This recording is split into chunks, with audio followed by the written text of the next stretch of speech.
వేములవాడ పట్టణాన్ని అన్ని రంగాల్లో అభివృద్ధి చేసేందుకు నిరంతరం కృషి చేస్తున్నట్లు ప్రభుత్వం పేర్కొన్నారు. గురువారం మున్సిపల్ పరిధిలోని నాంపల్లి చెరువు సుందరీకరణ కోసం 2,69,00,000తో చేపట్టబోయే పనులకు శంకుస్థాపన చేశారు. అనంతరం ఆయన మాట్లాడుతూ నాంపల్లి చెరువు సుందరీకరణ పనులకు నేడు అంకురార్పణ చేస్తామని, నాంపల్లి శ్రీ లక్ష్మీ నరసింహస్వామి వారి సన్నిధి పర్యాటక కేంద్రంగా రూపుదిద్దుకుంటోందని, పర్యాటకులకు ఒక ఆహ్లాదకరమైన వాతావరణం ఏర్పాటు చేసినట్లు వివరించారు. రాజన్న సన్నిధిలోకి వచ్చే భక్తులు ఇక్కడ ఆగి సేద తీరే అవకాశం ఉందని, రాజన్న ఆలయాన్ని 150 కోట్లతో అభివృద్ధి చేస్తామని వివరించారు. ఈ కార్యక్రమం municipal chairman Pulakam Raju, vice chairman Shekhar, commissioner Sampath Kumar తో పాటు కౌన్సిలర్లు, కాంగ్రెస్ నాయకులు పాల్గొన్నారు.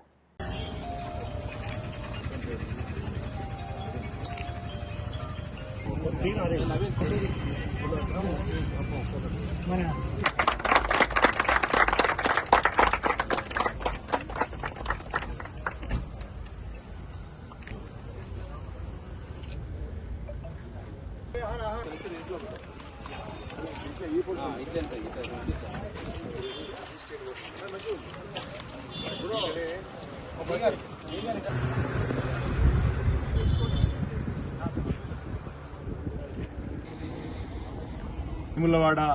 పట్టణ పరిధిలో నాంపల్లి 5వ వార్డు 6వ వార్డు సంబంధించినటువంటి ఈ గ్రామంలో ఉన్నటువంటి లేక్ పునరుద్ధరణ, ఈ చెరువు యొక్క సుందరీకరణకు సంబంధించినటువంటి అంశంలో రాష్ట్ర కేంద్ర ప్రభుత్వాల ఆధ్వర్యంలో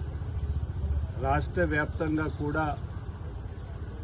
కబ్జాకు గురికాబడినటువంటి చెరువులను మళ్లీ పునర్జీవనం చేయించే విధంగా చేసేటువంటి కార్యక్రమంలో భాగంగా చెరువులను సుందరీకరణ చేయడం ద్వారా పర్యాటకులకు ఆకర్షించే విధంగా ఉండేటువంటి కార్యక్రమాలని ఈ రాష్ట్ర ప్రభుత్వం ప్రత్యేక దృష్టి చేస్తున్న సందర్భంలో మూసీ నది ప్రక్షాళన ప్రత్యేకంగా గౌరవ ముఖ్యమంత్రి రేవంత్ రెడ్డి గారు చొరవ చూపెట్టి ప్రపంచంలోని అనేక దేశాల్లో ఉన్నటువంటి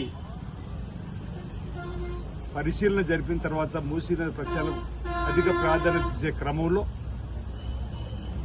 హైదరాబాద్లో అనేక చెరువులు, అనేక లేకులు కబ్జా గురైనటువంటి తిరిగి మళ్లీ కొత్తగా చెరువులకు రూపొందించే క్రమంలో బతుకమ్మ కుంటను ఇటీవల మనం అందరం కూడా చూడడం జరిగింది. అక్కడ అదేవిధంగా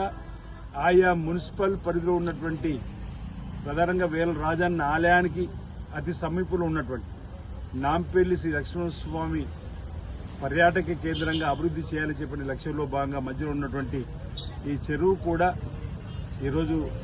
2,69,00,000 నిధులు విడుదల కావడం, టెండర్లు కాబడడం, ఇక్కడ ఉన్నటువంటి ఈ చెరువును సుందరీకరణ చేసుకోవడం వల్ల వచ్చేటువంటి పర్యాటకులు కూడా ఇక్కడ కాసేపు ఆగే విధంగా ఏర్పాటు చేసేటువంటి కార్యక్రమంలో భాగంగా నాంపల్లి నుంచి వచ్చేటువంటి మురుగునీరు కూడా చెరువులోకి కలవకుండా చేసేటువంటి కార్యక్రమం చేస్తూ అంటే కలుషితం లేనటువంటి ఒక లేకుగా ఈరోజు ఈ నాంపల్లిలో వేరల పట్టణంలో 5వ 6వ వార్డులో రావడం ఆనందదాయకం, శుభదాయకం మరి సందర్భంగా చెప్తూ వచ్చేటువంటి రాజన్న సన్నిధిలోకి వచ్చేటువంటి భక్తులకు కూడా ఇక్కడ కాసేపు కూర్చొని సేద తీరడానికి ఉపయోగపడే విధంగా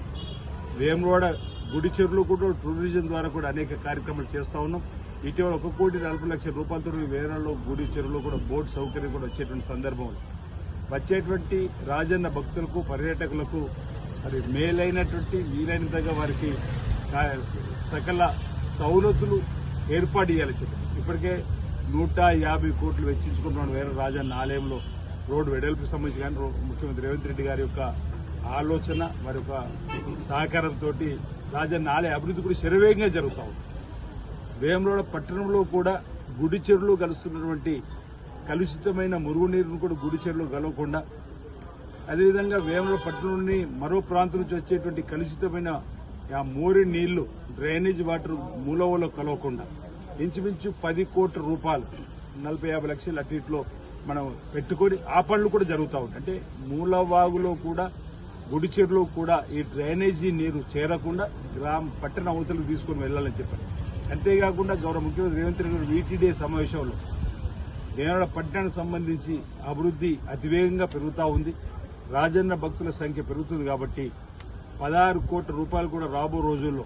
ఎస్టీపీ అనేటువంటి పథకం ద్వారా తీసుకుని వచ్చి కూడా డ్రైనేజ్ వ్యవస్థను మెరుగుపరచాలని చెప్పిన సందర్భం. ఇటీవల ఎన్నికలకు ముందు కూడా 4,20,00,000 రూపాయలు తీసుకుని రావడం జరిగింది. అంటే ప్రధానంగా చెరువుల యొక్క ప్రాధాన్యతను గతంలో మన పూర్వీకులు గుర్తించి ఈరోజు గ్రామానికి ఒక చెరువును నిర్మాణం చేస్తే తర్వాత అనేక గ్రామాల్లో కబ్జాలకు గురైతున్న దృష్టిలో పెట్టుకొని కబ్జా కూరల్లో ఉన్నటువంటి వాటిని విడిపించి మళ్ళీ కొత్తగా చెరువుల పునరుజ్జీవనం చేసే కార్యక్రమంతో పాటు ఈ విధంగా పర్యాటక రంగంలో వేల రాజన్న ఆలయం దగ్గర ఉన్నటువంటి చెరువులను కూడా అభివృద్ధి పత్రంలో తీసుకుని పోవడం ఒక లక్ష్యంలో భాగంగా చేసినటువంటి కార్యక్రమం ఈరోజు నాంపల్లిలో మున్సిపల్ చైర్మన్ గారు వైస్ చైర్మన్ గారు లోకల్ కౌన్సిలర్ మున్సిపల్ కమిషనర్ గారు అనేక మంది మున్సిపల్ కౌన్సిలర్స్ కూడా హాజరు కావడం జరిగింది. అదే నాంపల్లికి సంబంధించినటువంటి మాజీ ప్రజాప్రతినిధులు కూడా ఈ కార్యక్రమంలో పాల్గొని పట్టణ 5-6 వాళ్ళ ముఖ్యులు కూడా ఈ కార్యక్రమంలో పాల్గొని రాబో రోజుల్లో మన నాంపల్లికి ఇంకా అనేక అభివృద్ధి కార్యక్రమాలు తీసుకుందని చెప్పిన ఆలోచన వచ్చినటువంటి వారందరికీ పాత్రికేయ మిత్రులు కూడా నా వైపు నుంచి అభినందిస్తూ రాబో రోజుల్లో కూడా వేములవాడను మరింత అభివృద్ధి పథంలో తీసుకుని పోవడానికి కోసం గౌరవ ముఖ్యమంత్రి రేవంత్ రెడ్డి గారు సహాయ సహకారాలతో జిల్లాకు సంబంధించిన మంత్రుల సహాయక సహకారంతో ముందుకు వెళ్తామన్నమాట సందర్భంగా నేను తెలియజేస్తూ అందరికీ నా హృదయపూర్వక నమస్కారం తెలియజేస్తాను.